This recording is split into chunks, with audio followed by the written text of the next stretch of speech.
Good morning. Good morning, everyone. What is going on? It is Monday, July 28th at about 11 a.m.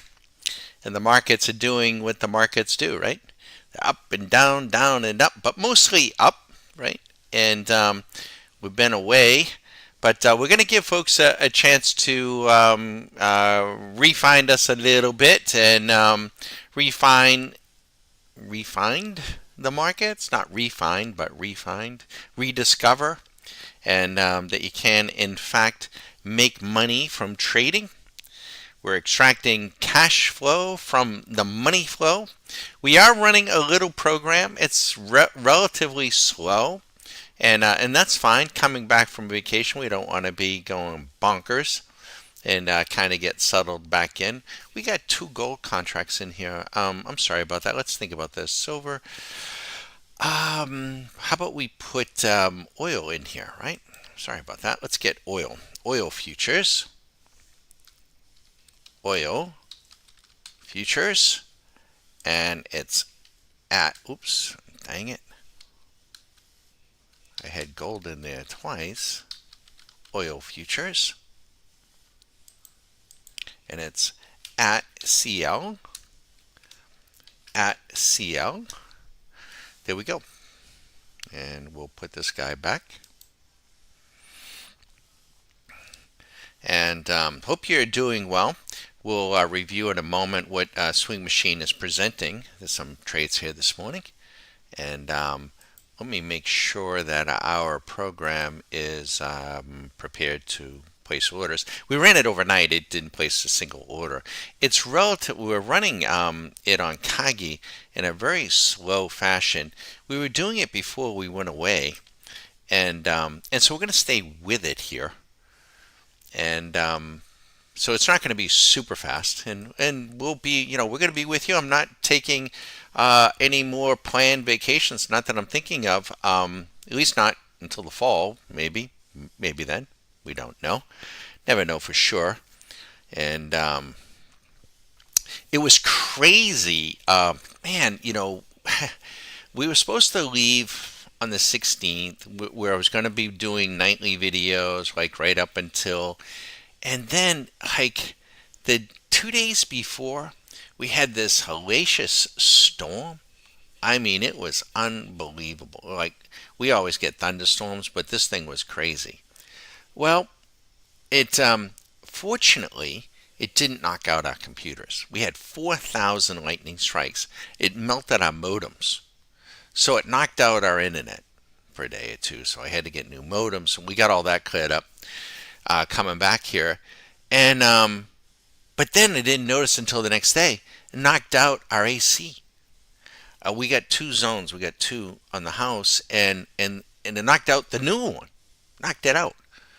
It appears in any case. So, but that got fixed, and but that was it was a rush to get that cleared up, and then I realized just before we're to depart, my irrigation timer got blown out. Like, what the right? So Susan's like, "Oh, a little rain." Well, it should, right? We just had like 12 inches of rain in like a 3 hour period. Well, this is part of the issue with living in Florida. We get 12 inches of rain in 3 hours, and then in 10 days we get like half an inch or some dang thing. It, it is. So we had to get that fixed. But whatever. It is during during the winter, it's gorgeous. It is gorgeous. It's beautiful. We got to live with this until, yeah, beginning October, maybe middle of October, and then from October through to April, May. It's gorgeous. It is really beautiful, and it's great. But I got to tell you, man, during the summer, oof, and right now we're getting this heat dome. So rarely do we get up. Well, I guess they've never touched 100. It was 100 yesterday.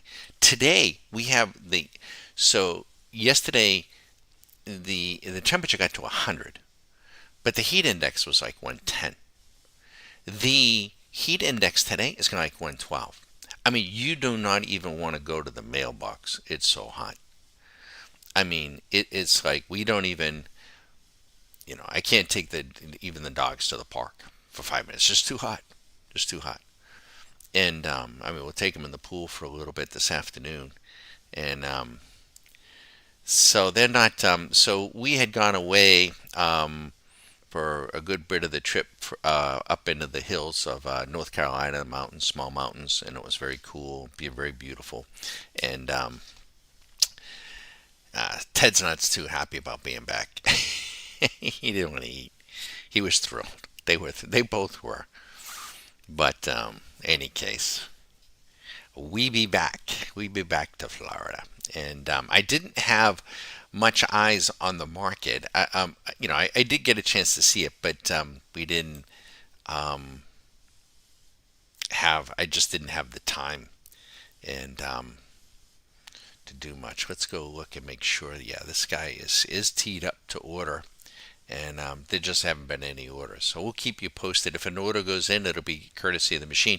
It's just 5 micros, just 5 micros.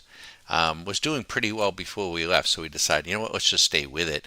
We got a whole lot of other things that we want to be working on, and we'll keep you posted as we go. And let me get eyes on other things here. Let's see. Is this? There we go. So what is happening with individual stocks, I'll tell you in a minute. So keep me posted on what you guys have been seeing. I know, this is that proverbial pain trade, right? And what is the pain trade? The pain trade is when the market goes up and up and up, and you start thinking, oh, I can't possibly go up any higher. It just can't. So I you know what, hell with it, I'm gonna short the bitch, and the thing goes higher and higher and higher and higher. So when you're short, there's an old saying that the market can stay irrational longer than you have the money to sustain. Right? It is not a rational. It's not rational. It isn't.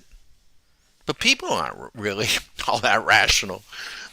I won't go there, but there's some irrationality in this world, as we're reminded.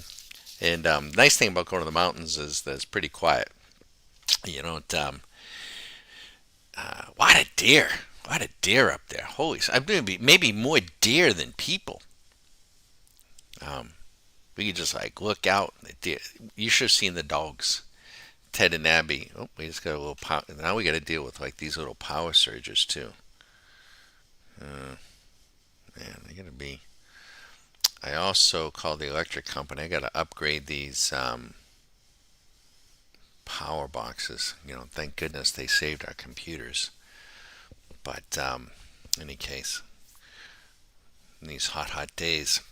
So, but yeah, when the dogs first saw the deer, oh my God, their eyes were like just where they had a fenced-in yard on the side of a mountain that they were just running around, and then they were deer. They would just come out and in the morning and at dusk, and the dogs would see them. They wouldn't even bark. They just like their eyes were like just bulging out of their head. Two Goldens. They're like, oh, what the hell is that?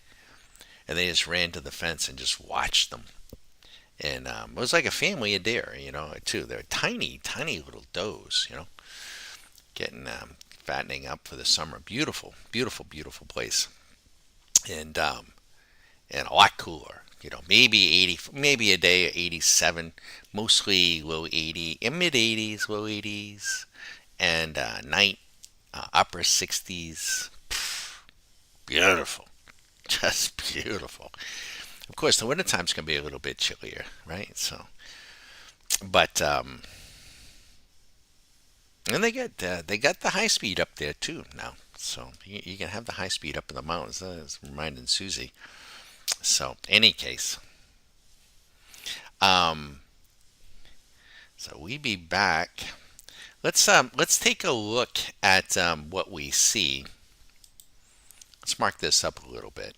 First thing is, well, we made a little video on the daily, right? So the daily VIX is an inverse of the S&P. I should have probably explained that a little bit better in the YouTube video. So when panic on the VIX is actually extreme greed. When you have panic selling in the VIX, that isn't panic, that's extreme greed on a daily basis. On a daily. In fact, let's just go ahead and do this. So we have a swing machine dedicated for the VIX, but we like to plug it in here, so you have to kind of turn it around. Let me just change this to a daily and show you what I mean. So here's the VIX at 20, right? It can go lower. I mean, it can keep going lower. But panic in the VIX is not panic in the market. It's extreme greed. It's like, I can't stand it anymore. I can't stand it. I didn't get in. I was afraid, but I'm getting in now. Okay. Yeah, that's what happens. So let's put the ES. Now this VIX, each market has its own VIX, but this VIX is tied to the S&P, which is the biggest, fattest market around. So let's put this on a daily. Look where it is. It's at 80.